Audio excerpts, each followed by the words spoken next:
Florent Renaud pour le Journal des Sports. La transition est toute faite. La phase de poule de la Ligue Europa s'achève ce soir. Oui, et Nice va essayer de remporter un match. Ils ont été évidemment très décevants cette année. Pourtant, leaders de Ligue 1, ils n'ont jamais été en mesure de se qualifier et ont même été éliminés après la 5e journée. Ce soir, ils reçoivent Krasnodar qui les avait battus 5-2 au match aller. L'occasion donc de prendre une revanche et surtout de préparer au mieux le rendez-vous crucial de dimanche prochain au Parc des Princes face au Paris Saint-Germain. Début de la rencontre ce soir, 21h05, heure de Paris. L'autre club français engagé ce soir, c'est l'AS Saint-Etienne. Les Verts déjà qualifiés veulent poursuivre leur belle série d'invincibilité en Europa League. Malheureusement, à la pause, ils sont menés 2-0. Henri Saivet a manqué un penalty. L'Inter Milan, vous le voyez à l'antenne, l'AS Rome ou encore l'Ajax Amsterdam sont sur le pont ce soir. Villarreal et la Fiorentina ont eux déjà gagné. Le score est de 2-1.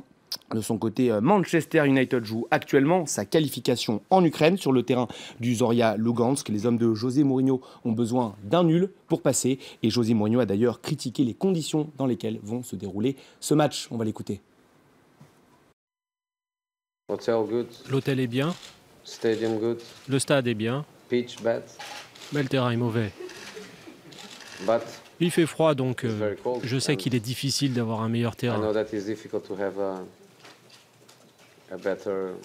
La compétition la plus importante, c'est toujours le prochain match. Donc, aujourd'hui, je vous dis que la Ligue Europa est la plus importante des compétitions. Mais après le match, je vous dirais que celle qui compte le plus, c'est la Première Ligue. Et en Ligue 1, le FC Nantes a un nouvel entraîneur. Oui, il est portugais, il a 42 ans et il a une solide carrière de joueur derrière lui. Sergio Conceição est le nouvel entraîneur des Canaries nantais. Il succède à René Girard, démis de ses fonctions la semaine dernière. Ancien milieu de l'Inter et de Porto notamment. Il a déjà entraîné Coimbra, Guimarães et Braga au Portugal. Il sera présenté ce dimanche à la presse pour le match de samedi donc face à Caen. C'est Philippe Mao qui va assurer une nouvelle fois l'intérim, Stéphanie. Et on reste en France où le FC Metz a décidé de fermer jusqu'à nouvel ordre l'une de ses tribunes. Oui, la tribune incriminée est celle d'où étaient lancés les projectiles, les pétards à l'encontre de Anthony Lopez, le gardien de l'Olympique lyonnais. Le portier avait dû sortir, touché au tympan. Le match avait dû être arrêté. Une décision préventive du club juste avant son passage devant la commission de discipline de la LFP. Un signe de bonne volonté pour tenter d'apaiser la sanction finale.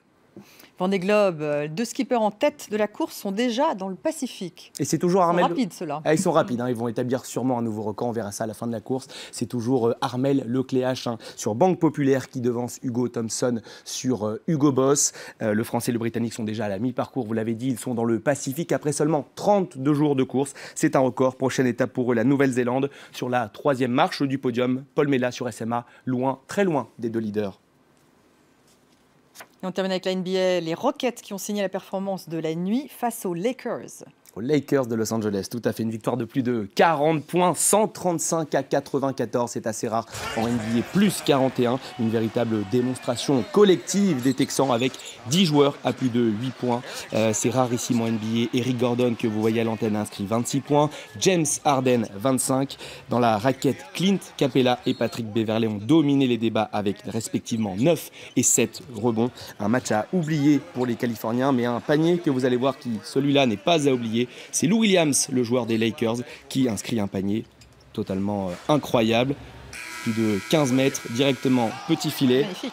Voilà, magnifique. Ça arrive très rare en NBA, ça arrive quelquefois évidemment dans la saison. Au classement, Houston est 4e de la conférence Ouest. Les Lakers, eux, ne sont que 9e. Voilà ce 3 points de James Harden. Dans les autres matchs de la nuit, 5 succès à l'extérieur. Ceux des Celtics, des Pacers, des Kings, des Warriors et des Cavaliers de LeBron James.